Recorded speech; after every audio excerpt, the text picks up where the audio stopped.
Hello, and welcome to another episode of The Hump with Katie. I'm your host, Katiethiroux, and I have such a fun episode for you today with Robert Kraft. If you're new to The Hump, this is a series where I interview some of the world's most fantastic artists and musicians and find out why are they so amazing, how did it all happen, and ultimately, what can we learn from their journey. We've already had some fantastic guests. You can listen to all these episodes and more on Apple Podcasts, Spotify, and you can go watch them on YouTube. So go subscribe, download, leave a comment, and let me know who you want to hear from next. Before I bring you today's amazing episode, I'd love to thank our sponsors. And first up, we have the clothing company, Jams World. You guys, I absolutely love Jams World. I'm wearing a Jams World right now, of course. And the reason why I love it is because the fabric is made from 100% spun crushed rayon, and it keeps me cool and comfortable. They've been making clothing in Honolulu, Hawaii since 1964. And the artwork is so unique. It's screen printed right onto the fabric, and it looks like a piece of art. Go to jamsworld.com and use the promo code JAZZ15, and you'll get 15% off your entire online purchase. Next up, I'd like to thank Colstein's String Shop. I absolutely love Colstein's. They are doing amazing things for the bass community. They have 2 amazing locations in Long Island, New York, and a killer online store. Go to colstein.com and use the promo code KD10, and you'll get 10% off your entire purchase. If you don't know Robert Kraft by name, you've definitely heard his work. He was the producer for Little Mermaid, yes, the original one. He's written countless theme songs like Who's the Boss, Day by Day, and he's an amazing songwriter. He had his own career as a songwriter and performer, Robert Kraft in the Ivory Coast. And then he was the president of Fox Music for 18 years. And now he's started his own music consulting firm. He has his own podcast called Score the Podcast, where he's interviewing some of the best film scorers. I particularly love the episode with Ludwig Göransson because he composed the music for The Mandalorian. He was so generous with his time. He has amazing stories and incredible advice for not just musicians, but for everybody. So without further ado, here is Robert Kraft. Katie, I'm following all your posts, and they're unbelievably cool. Oh, well, thanks, Robert. But this is all about you. Oh, no, let's talk about you. Let's get your interview going. You know all about me. You know the whole story. I do and I don't. And there's some things that now that I've had some time on the periphery that is very fun and interesting, and also an honor to get to ask you and look back upon because, we'll just get right into it. Rock on. And, well, first of all, I'll get the niceties out of the way. You know I'm a very nice person. Yes, you are. Always. You're doing well. I'm doing That's a statement. I'm telling you, you're doing well. Yes, and I am doing well. Thank goodness. Really enjoying, if it's possible, with all the hard news outside. I'm also incredibly aware of how blessed I am to be in a safe house, comfortable house, food in the pantry, my health. Yeah. I'm vaccinated. My family is healthy. So, after that, everything is gravy. So, yes, I'm doing well. And I hope the same for you. Yeah. And yes, I am. I've got my first shot. Oh, good. Yeah. I'm more than halfway there. And that's something we'll talk about. Something I learned about from you. There's certain people in my life, like you, John Clayton, and Quincy Jones, that I learn a lot talking. Well, yeah. I learn a lot talking and interacting and with you, wonderful people, but it's more like watching. I learned so much of just how to enjoy life and be a good person. So it's more fun that way. I think it's, you learn after a while. One of the things that's really clear is we get a kind of a short time above ground. Yeah. And I have learned more, it seems, every year about how valuable that is, how valuable the basic elements of being a human being are, being fair and being kind and loving the people near you and wanting the best for everyone. It all sounds like cliches, but as it turns out, in your whatever time you get, those are the things that matter.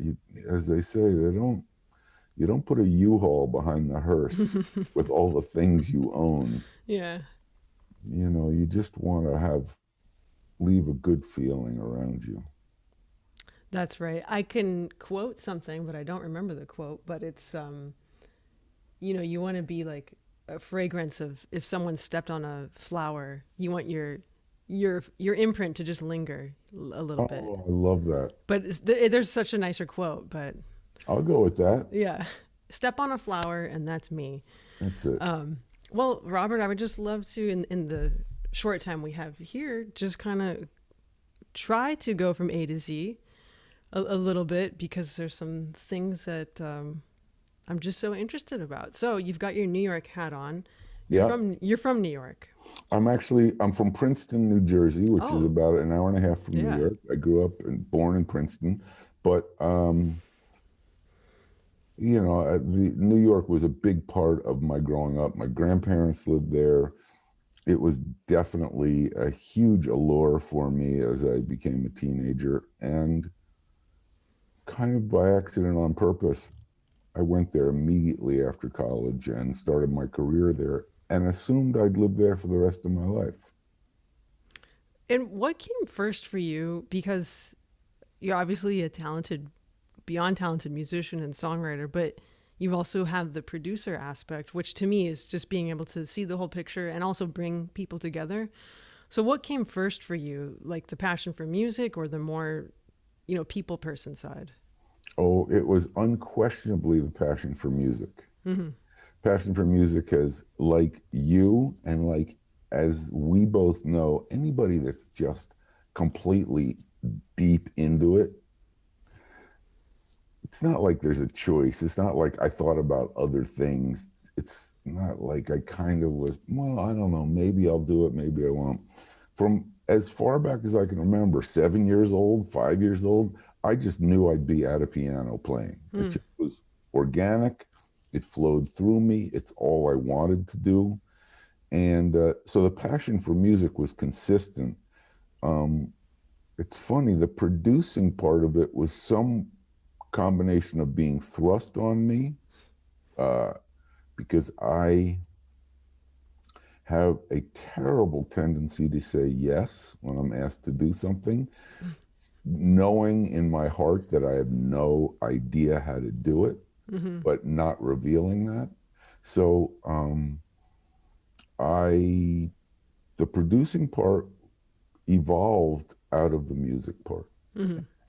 From starting to be asked to produce. And clearly you bring to any occupation whatever skills you can. And I think that my people skills vastly outweigh my technical, maybe musical skills. That became actually a great asset, just being able to get things happening. And as I learned more about producing, I realized there were really great producers out there, which I couldn't hold a candle to, but I had an ability to work with people, and that helped. Yeah. And in terms of growing up playing the piano, was it lessons with a classical teacher, or was it just you playing along to music, playing what you loved? 100% the latter, and 100% regretful that that's the case.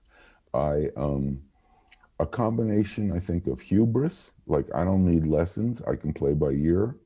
I don't want to take lessons that are dead white men from Europe. I want to play pop and rock and blues. And somebody had showed me at about 11 how to play Louie Louie in the key of C.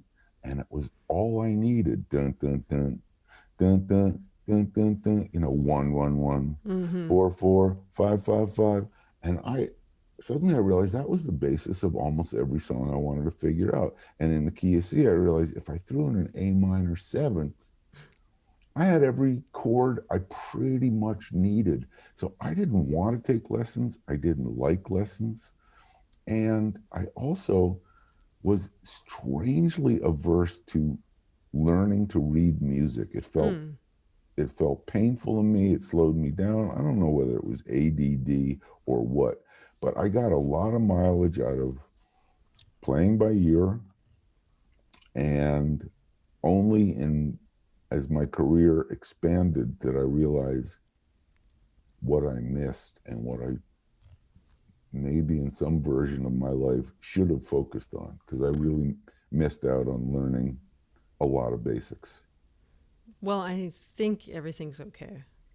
Yeah, it worked out, but it worked out in its own particular way. But I had to hit a fairly cosmic wall realizing what I didn't know. Yeah, and for me, that's where the fun begins. Well, I listened to first of all, certainly working with film composers, which I've ended up doing. So many of them are so incredibly schooled and Yeah. incredibly adept and incredibly able to reach into their kit bag and pull out. There's a Wagner piece that actually helps me understand what to do in this scene. Exactly. Yeah. And there's a chord in Debussy which actually could be, and I think, yeah, I guess I know I can play like Muddy Waters. Well, Yeah. I'm ready. But I missed that part of my life. That's okay. I learned other things. Well, yeah, and I think you're a shining example of get someone else who can do that. Right? Well, that's key. Yeah. That's really key. Who can do it better than you. You mentioned my personal mentor and, bizarrely enough, my partner currently in a project that I'm working on. But Quincy taught me. I made a record for Quincy when I first came to LA. I actually was the co-producer of 2 singles for Quest Records, which was his label. Quincy had signed Carl Lewis, who was the world's champion hurdler and track guy who had just won every gold medal at the 1984 Olympics. And I had just gotten to LA. And Quincy, he was the world champion of everything. He was on every magazine cover. And Quincy signed him to a 2-record deal. And I somehow was hired to co-write and co-produce these records. I tried to figure out what to do with the records. And at one point I tried to figure out a bass part for one of the tracks. And I couldn't do it. And Quincy was in the room. And I said, I'm really having trouble figuring this out. I was trying to do it on the piano when the bass player was on his way or whatever it was. Quincy said, dude, you know the definition of a great producer? Someone with a great Rolodex. Mm-hmm. He said, you don't need to know how to play the bass. You need to know Nathan East's phone number. Yeah. And I literally called Nathan East. And he came in, and in 12 minutes knocked out the entire funkiest bass part I've ever heard. But I learned from that exactly what you said. Mm-hmm. A great producer steps aside and lets the real champions of particular instruments or skills do what they do best. Mm-hmm. And then everybody's happy. Everybody's happy. I wanted to go back chronologically back to New York, and actually, even when did songwriting happen for you? Because I feel like it just flows right out of you, writing songs, especially themes. I mean, you've written some iconic themes. So was that also early on when you were just first at the piano, just writing melodies? It exactly flowed out of me. I was learning how to play songs on the radio, Beatles songs and Rolling Stones songs and pop songs that I like, Stevie Wonder. And I think at 15, I wrote my very first complete song, really verse, chorus, verse. And by about 17 or 18, I was teaching my songs to the band I was in. We would play a lot of pop songs, but in there I'd always teach them a song that I'd written. And then there was a moment, and I know exactly the moment and exactly where I was, when a lot of people around me were anxious about what they were going to do with their lives. And there was a big conversation, and everybody, I don't know what to do. And do I where do I find myself and what's my gig going to be? And I remember I was in that conversation and I had to leave. The conversation took place in a lounge of a library in Cambridge, Massachusetts. I walked out, and as I was walking down that street, I thought, I'm a songwriter. I don't have to worry about what I do. I know what I do. And it just was an odd moment that kind of came through me. I'm a songwriter. That's what I do. So, you know, I always feel go with your strength. And I was able kind of organically to write songs. I don't even know if they were good songs. I just was able to write songs. Yeah. Well, but also it's not often that you have someone who can write really great melodies and great lyrics too, because your storytelling, it's so fun. And I don't know if it's experiential or not, you know, another notch on the post. Out with Your Ex. I love that one. And it just makes me smile listening to your music.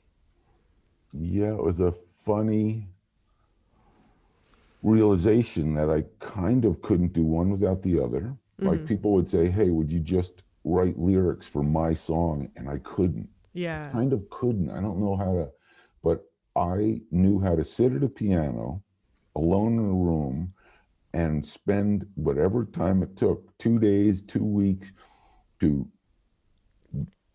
build a song top to bottom, note for note, lyric for lyric, and then kind of it's in a package, move it along, make the next one. And thankfully I got a record deal where I really had a place to put these songs. I mean, that was the goal. It was the olden days where the real stamp of approval was you get signed to a label and you make a big vinyl record with 2 sides and 6 songs on each side. And I was tromping up and down the avenues in New York City with my demos and my band playing in New York and trying to get A&R men to see us, and lots of no thanks, no thanks, no thanks. And then through my publisher, I had a publishing deal,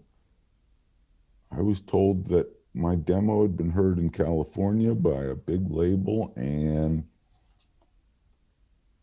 they wanted to proceed. Let's make a record. And man, it's like somebody just pinned a medal on me. Yeah.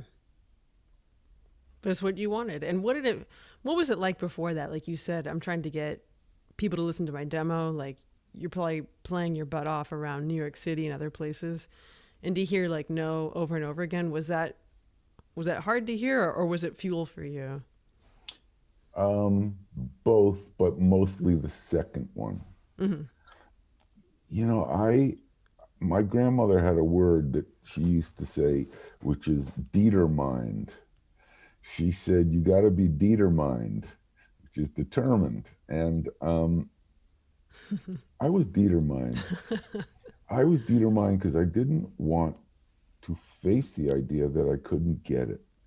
And I kept getting tantalizingly close, and things were kind of happening, and I had some pretty extraordinary experiences. You know, I was unsigned, but I played the Bottom Line, which was New York's big venue at that point, no longer there, but I played Bottom Line on New Year's Eve, and because I was kind of a late night thing in New York. My band got crowds, and we were kind of jazzy pop stuff, and I was, as you know full well, a complete ham on stage. And so it was kind of cabaret-ish, but it also was pretty rhythmic, and so yeah, it sucked to be turned down.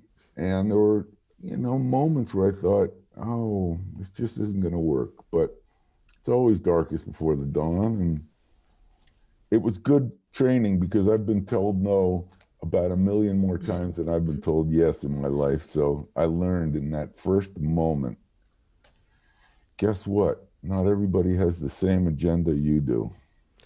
Yeah, and probably learn to care a lot less about maybe people's opinions. Because I can imagine maybe at that time, labels or people being like, well, I don't know what genre or what is this, right? Yeah, it's a very interesting re-examination for me of how I didn't get that part right, I don't think. In that my first album, which was obviously your first album is going to be a kind of compilation of the best stuff you've written and played up to that moment. Mm-hmm. And I was very set on being incredibly original. You know, this is 1979 New York City, and punk and disco are totally happening. And I have a quintet that's an acoustic piano, an electric violin, an acoustic bass, electric guitar, and drums. So it was kind of Mahavishnu meets Mose Allison. You know, it was Yeah. like kind of freaky sounds from the electric violin and electric guitar, and kind of jazzy underpinning from the acoustic bass. And drummer was not really boom dish, it was a lot of brushes, and it's like Stefan Grappelli a little bit, but also some Steely Dan. And everybody just was like, wow, doesn't sound like anybody. Mm-hmm. And how I got signed, nobody really knew because it wasn't really radio. Yeah. But the record, though it was critically got some really nice attention, you know, New York Times and People magazine, and I got really nice reviews. It was a new artist. I'm 24 years old and I'm getting this kind of attention. And I also thought I gotta go more pop. And regrettably, by the time I was making my third album on RCA, and I say regrettably because a dream that I dreamed of came true, and it turned out to be a very odd result. I wanted Gary Katz to produce my third album because he produced Steely Dan. Mm-hmm. Only in retrospect did I find out that really Fagan produced Steely Dan, Donald Fagan. But I really wanted to be Steely Dan. And Gary Katz said, I'm too busy. But you know who should produce you? Larry Carlton. Mm. And I thought, Larry Carlton's like the greatest guitar player in the world. He's played the solos on every Steely Dan record, and he was in the Commodores. And really, yeah, man, Carlton could produce you. I come out to California. Carlton says, let's cut a couple demos, see if we get along. And he decides to do that thing, which on purpose or by accident, it was Jeff Porcaro on drums, Abel Boreal on bass. He had Michael Omardian come in and play my piano parts, which was weird for me, but Omardian was like the greatest session piano player as well as this huge producer. Ernie Watts playing saxophone. I mean, it was just, I was in heaven. It was the most killer band and I was the worst person in the room, and here these killer session cats playing, and my songs suddenly sound unbelievable to me. And Larry and I said, this is cool, man. We should make a record. So I guess I kind of returned to New York and packed my stuff, and I come out to Los Angeles, where label puts me up at the Oakwood Garbage Apartments on Barham Boulevard. And I go up to Carlton's house and spend 2 months making a record in his studio. He has a studio in his house. And it's really slick. Mm-hmm. It's all session cats. And it's all, you know, the record is cut 10 to 1, 2 to 5, and maybe 7 to 10 at night as sessions. It's not me and the band. I've made my records by just chilling with my band, and everybody hangs out and we kind of find a groove. This was, let's find the rhythm feel, let's do it, let's cut it, let's do one more, next. So even though it was either Jeff Porcaro or Rick Marotta, whoever was on drums and keyboards and all that, I make the record and I think, you know, this is great and it's slick, and RCA spent a lot of money on it, and I bring it back to New York and I play it for my New York band. And they say in a very memorable unison, "We fucking hate this record." We hate it, man. Yeah. This isn't you. The record was really slick. It was kind of Steely Dan, but with very polished edges. My records had been very unpolished, very kind of loose feeling, and this was buttoned down and tuned to death, and the record didn't do well. Singles didn't do well,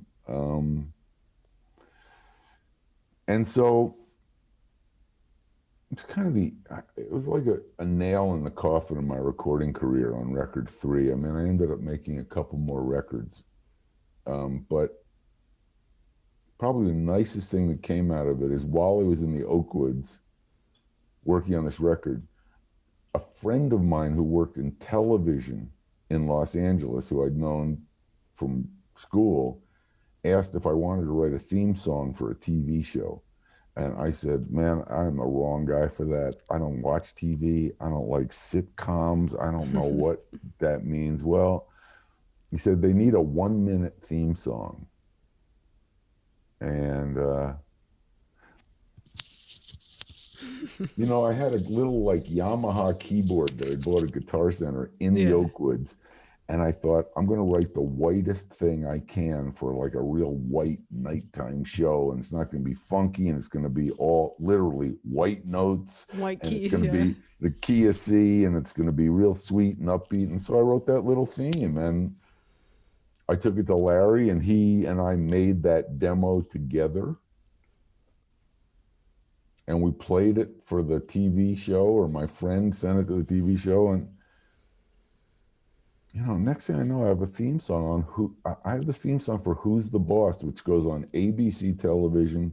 It's a brand new life around the bend, which still plays to this day. And it sort of was this entrance into the world of writing theme songs, which I started to do day by day. I start to write like different songs for shows, and it sort of leads me towards a career doing music for TV and film, which was really surprising because I just didn't have those chops legitimately, but I could kind of figure it out. So life slides forward. Records don't happen. Yep. Did you, since you never thought about writing for TV or film, were you just kind of like, that's it? It was that easy? Someone just asks me? Yeah. I produced something and gave it to them? Yes. But then, you know, there was a whole period there of I'll never work again. I mean, these were difficult days. I'm in LA to make that record. The record doesn't go well. I start getting some little work doing TV theme songs. I'm newly married. We decide to rent a house in Lake Hollywood. We find a little place to rent, and of course, work dries up immediately. I don't know. We've just moved to LA and nothing happens. In fact, the next thing that happens is I'm asked to come back to New York to write songs with Bette Midler. And I thought, why didn't I get this call when I lived in Manhattan? I've moved to LA, and immediately I fly back to New York and live in a hotel because I've rented my apartment. I live in a hotel and I write songs with Bette, and we make songs, and we make demos, and some of them get cut and some don't. It was a very confusing time. And I think the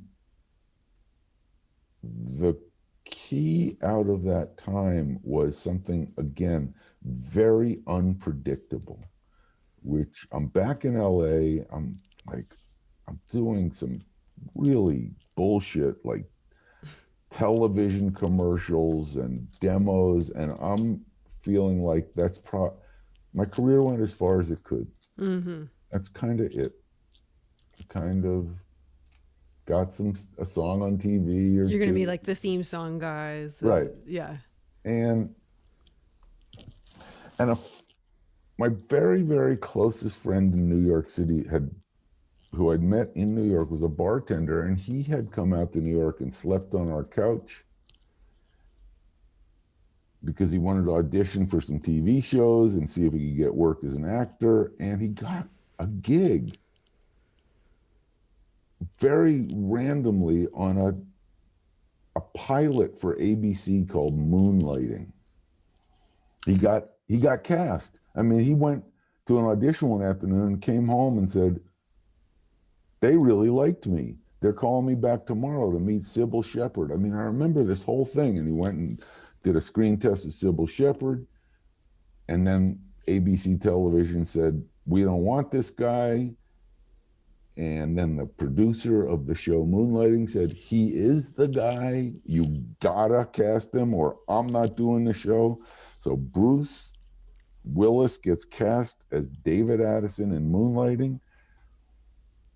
Of course, I'm kind of trying to manage the fact that I'm not getting a lot of work, and my bartender buddy is now on Thursday night at 8 o'clock on ABC television in a big show. Okay, just trying to remain calm and not jealous. But a really lovely thing comes out of it, which I never could have predicted, which is Bruce sings a little bit on the show and gets offered by Motown Records a record deal. And Bruce says to me,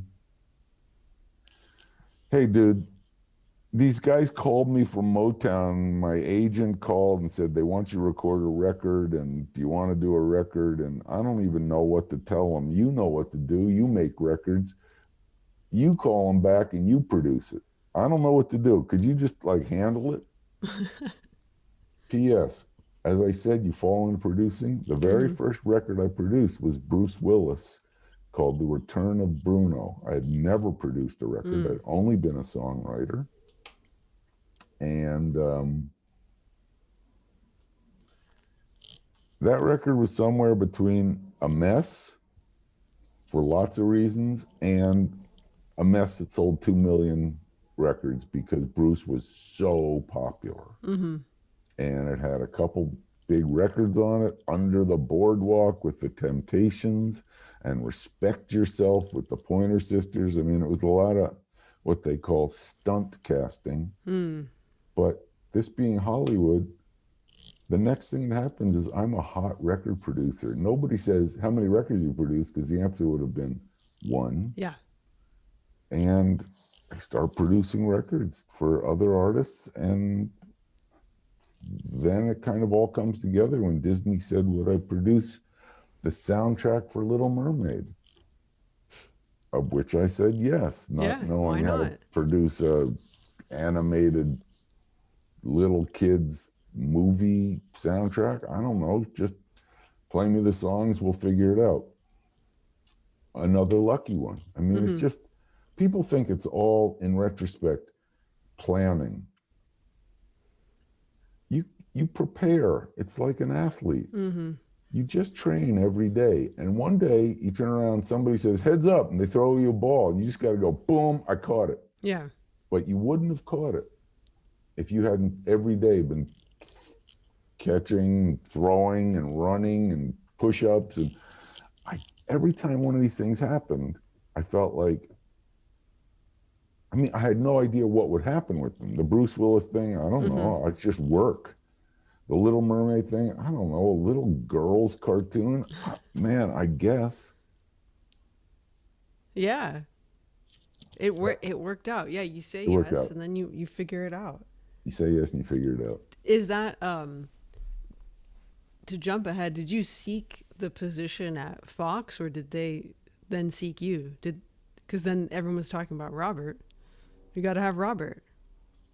Yeah. And also, did you become that guy, like when someone needed a song or a producer, like, oh, call Robert. Robert's the man. I don't think I was that guy because there were so many of those guys in LA, and it was such a powerful community of unbelievably skilled songwriters and producers. But I imagine I at least was in the conversation. I mean, that's the best thing you can hope for, is be in the conversation. Only a few people in the world become Pharrell or T-Bone Burnett or Quincy Jones. You know, just you're not only in the conversation, you are the conversation. Yeah. You know, I was just one of those guys in LA. I was for hire. I was available if you needed me. I learned that by turning down some stupidly obvious gigs that I thought I'm too busy. I didn't know that you can be a producer and have two studios going at once. I kind of found that out later on. I can't do this, man. I'm in the middle of a record. Oh, wait a minute. I could have done that. I could have had shit going in one room and a mix in the other room like all the other big producers do. I didn't know you could do that. But the Fox gig was not unlike the other things I've told you, which is I was working at this point I was putting records together for Jim Henson Productions and helping make soundtracks for the Muppets, the Muppet Christmas Carol, and doing these records with Kermit and Piggy and trying to reinvigorate that franchise. Because after Little Mermaid, suddenly people wanted me to do all these kids' records. And I'm working on a Henson record, and I get a message that the chairman of 20th Century Fox would like to have lunch with me, hopefully tomorrow. And I called his assistant and said, I don't know what that's about, thinking it's probably some other movie, because that's what I imagine people called me about. Because I'm in New York. I'm working on a record in New York. She said, he'll be in New York tomorrow. Meet him at 1 o'clock at this very fancy restaurant. And he asked me over lunch if I'd be interested in being head of music at 20th Century Fox, to which I thought, you know, really? I'm like, of course I said, I actually said, let me think about it, because that sounded so heavy and adult and responsible, and I wasn't that guy. I was still kind of a flaky songwriting record producer at heart. But my mother, when I told her, God bless my mother, I said, you know, this sounds so deeply responsible. She said, try it for a year. If you don't like it, you can always go back to producing and writing songs. So I thought, that's good advice. I'll try it for a year. It was only 18 years of being the head of music at Fox, but it was really great. It was a huge culmination, strangely enough, as I told you this story, of doing the music for doing bands, doing animated films, doing live action films, producing, because now you not only have the orchestra in front of you, behind you, you have a director and a team of producers and studio executives who are saying, I don't like that music, or I hate that song. And you are now truly having to bring your people person skills together.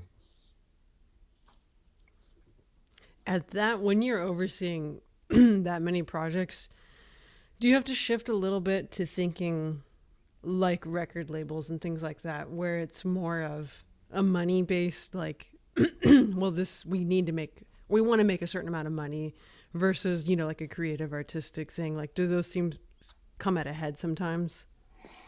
Really great question. And unfortunately, I answered that question the only way I knew how, which is, how can I make this the best and most artistic thing I can? Because that was my whole instinct, which they didn't know when they hired me.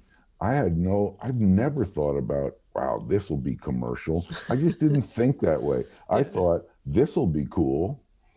I I also had enough of kind of a spidey sense to know I'm not going to go to some super alt, nobody's heard of, this will be cool, but let's get Sting to sing it. I knew that because I had the resources sitting in that chair. These are big movies, you're doing Titanic, they want Celine Dion. You're doing, Moulin Rouge, you're going to look for a big single, Lady Marmalade, whatever it is. So I had enough of a sense of we got to make big records here, but it was a huge education for me because similar to that, you have to make decisions that are defensible when you're in that gig. In other words, why did you hire your neighbor to score that $100 million movie? Well, she wants a shot at scoring a film and I really like her. You're going to be cleaning out your desk. Yeah. Your defensible decision is, I'm going to call Hans Zimmer, Thomas Newman, James Horner, James Newton Howard. So when they get hired, your defensible decision is you went with somebody that you're pretty sure won't go pear-shaped. Yeah. You need somebody, and same with bands, and same with songs. Because if you want to keep the job, you got to keep getting on bass, and if you're lucky, getting hits. So, you learn fast, but I never thought about it in terms of, I'm too much of a snob to go make schlocky shit, and so I took my best shot. And then there was actually a moment after 18 years where it started to feel like I'm kind of living for, you're making 24 movies a year and about 1,000 episodes of TV. So it's just a factory. Yeah. And you start to live for the really great ones. And you start to get really annoyed with the ones, you're making that are kind of, man, I don't give a shit about this movie. This is a movie that nobody really thinks is going to do very well. It's just a piece of business. And here, on the other hand, I have Life of Pi or Garden State, or really interesting movies next to me that I really want to work on. So that's a tough choice. You try and delegate, you get a staff to do it, but it was starting to wear me down, and I was starting to find I had an appetite to try something else too. So after a while, it just felt like I'd kind of run my course there after almost 2 decades in that chair. Well, and how great that you were aware of that rather than producing subpar materials, right? And being, whatever, okay.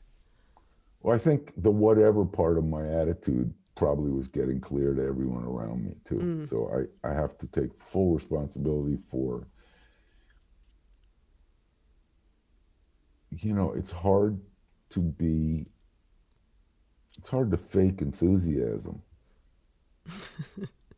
Yeah. I don't know if you've noticed, but it's a great job. It's a wonderful opportunity. But things run its course. Politics come in, people get worn down. I mean, it was always great and always a wonderful opportunity and always cool music and top of the heap experience. But it was just time. And I found something, I wanted to try something else. And so that's what I decided to do. And that's You're what doing I did. it. And that's what I'm doing. And it was just so fantastic. I mean, that's how I met you at Fox, because of the mentorship program with the Grammys. That's right. I'd forgotten that because I knew your brother first. Yeah. And then you.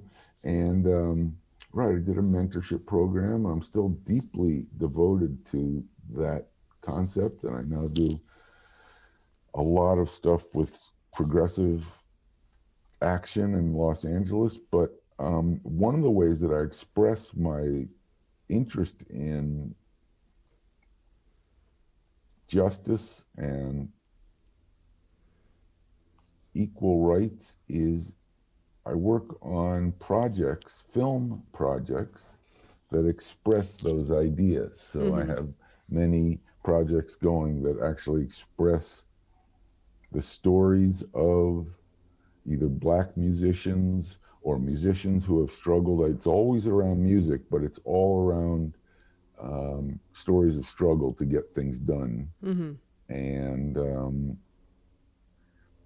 and triumph against all odds. And that's sort of the themes I like to make stories about. I ended up at Fox. I came in as a musician and I left being completely in love with film. So, I'll tell you something that might surprise you, but life is full of changes. If you ever find that out along the way, you can say, somebody once said, life's full of changes. So I roll with it. I try and accept. And you taught me DGAF. And DGAF is a big part of it. You just, because too many people gaff about stuff that doesn't matter. Yeah. It just don't matter, including me. I'm not immune from that. I just have to check myself before I wreck myself when I worry about stuff that, just let it go. Exactly. Let go or be dragged. Wow, that's so true. But how do you get away from being thin-skinned? That's the hard part. People don't like what you've done, or don't call you and tell you that's the best thing ever. They say, well, cool, keep trying. How do you not think, oh man, I wiped out? That's always a challenge to keep your head up, keep your eye on the prize. Well, yeah, I think too, unless someone tells you something directly, there's a lot of self-talk, right, that can happen in your head. Like, oh man, Robert I don't think he likes my song or something. But then you realize, like, well, those thoughts that I think he's thinking only exist in my head. They don't exist. That's how I get by. Yeah, that's so wise. And the really good thing that people find, I think, talking to me, and is surprising, is that if I don't like your song, I say it. There's no bullshit that's worse than somebody saying, wow, man, that's great, when I just say, this doesn't work for me. That's part of it. Last time I checked, nobody said everything I write is 100%. People have said to me, it doesn't work. It always taught me something. It doesn't mean I learned that you don't like me. Yes, yeah. It doesn't mean that my life is unvaluable. It just means that particular work didn't work for you. And then it's on me to evaluate a couple things. Did it not work for you because it genuinely wasn't up to par? Did it not work for you because there's a possibility you're a complete idiot? That could happen. And you don't get it. You just aren't there.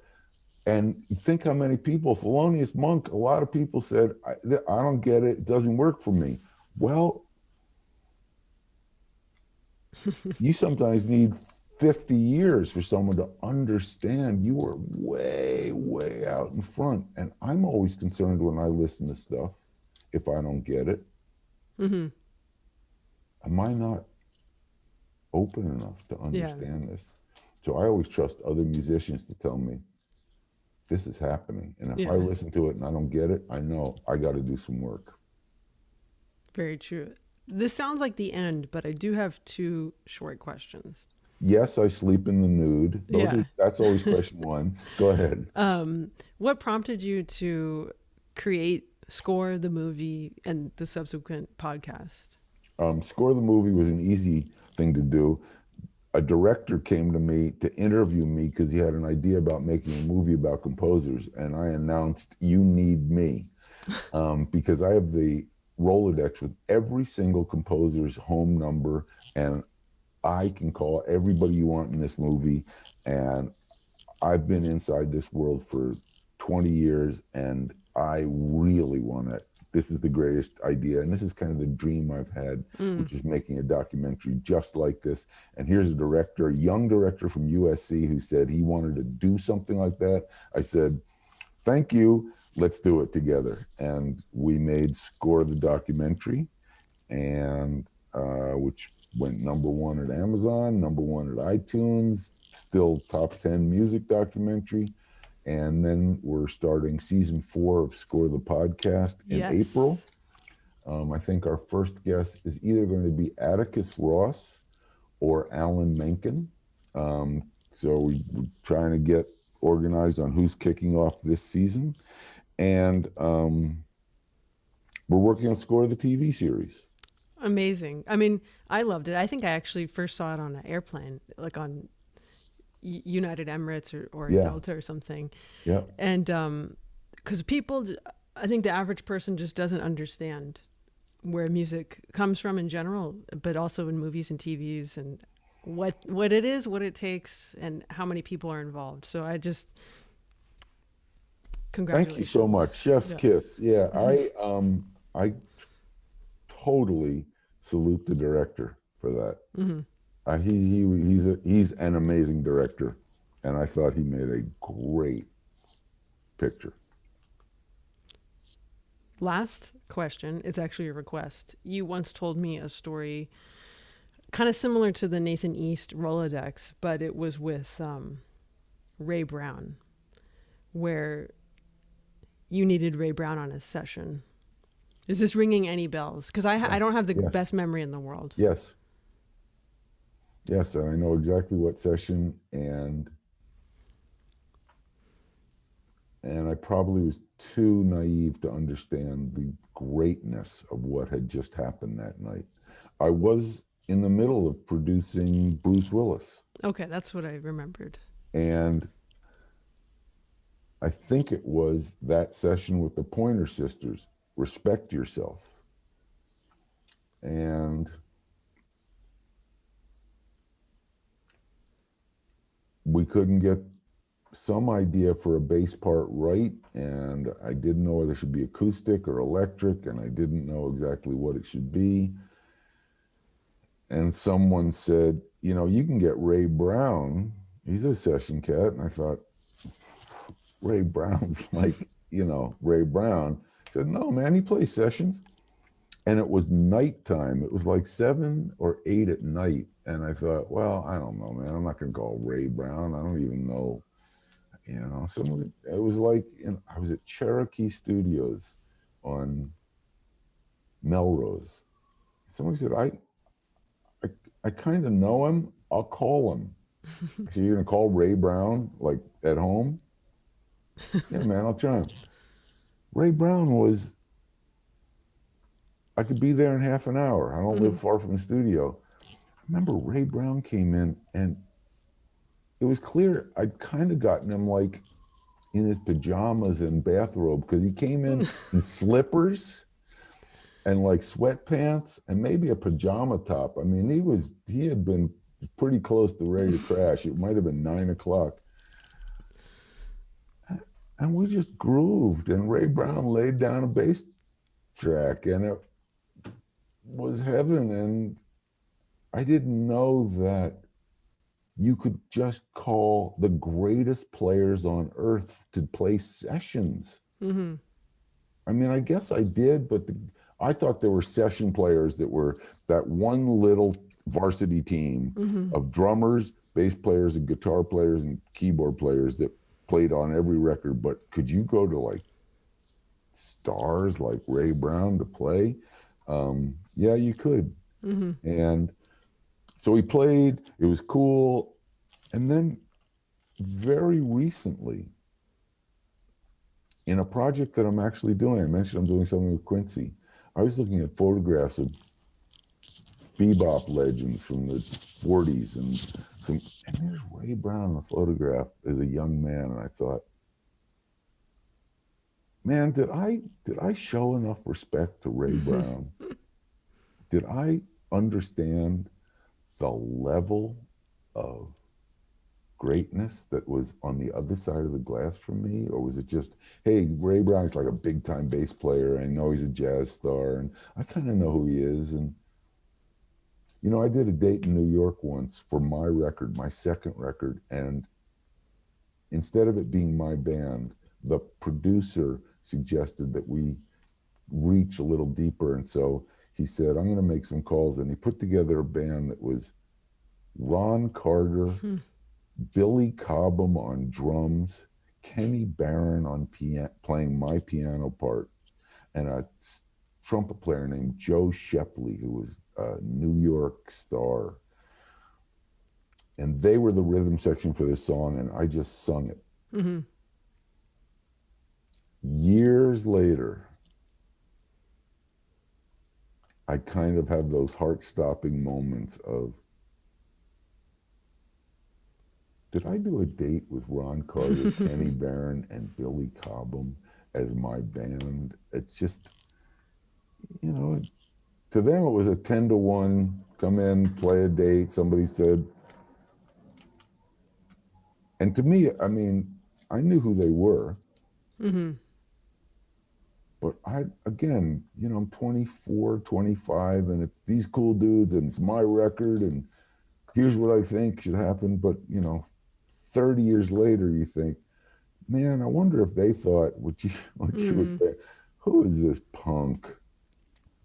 I don't know if you know the song. I don't know if you and I ever played it, Rosette. I don't know if we did. It was I don't think waltz. so. It was a waltz that I'd written that was in 2 time signatures. And man, they played the shit out of it. I've never heard that song sound so good. And it was beautiful. And it was so exciting for me to be in that room. But isn't that amazing part of being a musician, that at some point you get to see legends close up, not just on a stage? That's really been one of the great joys of my life in all the different chairs. Is I'm such a fan that I've had the opportunity to not only play with them, but in the role at Fox, you know, stand behind Ennio Morricone while he recorded a score. And I've also been on stage with Katiethiroux. I mean, that's something I'm going to be telling my great-great-great-grandchildren about. I not only knew her, I played dates with her. No, I played with you. Oh, man. Well, we did it together and knocked it out. And Katie, you swung so beautifully. You're so talented. You are a monster. Well, that was so fun. And I'll just end with this, because your music is so, you could do it solo, you could do it duo, trio, big band. And that's the greatness of your songwriting. It knows no boundaries. And I love that. Yeah, it's so fun. Robert, I'll end it there. I don't want to take up your time, because you have Kraft Box Entertainment. Kraft Box is rocking. Yeah, it is rocking. And I always have links to everything below, physically or not physically. And it was just so great to catch up with you. Thank you for taking the time. And pleasure's all mine. I'll have my second shot soon. Great. And you'll be vaccinated. I'll be vaccinated. And then I can come hear you play somewhere. Exactly. Or I'll drive by your neighborhood and play one of your hits with the nice. windows down. Oh, I like that. And I'll say, wouldn't that be nice? I'm taking a walk and I hear, up all night. Yeah. Now the streets are getting light on the west side. Oh, that is wild. I think I wrote that song. Katie, be good. You too. Thanks so much, Robert. Appreciate Treat it. to talk to you. My pleasure. All right. Take care. See you soon. Bye. Sure.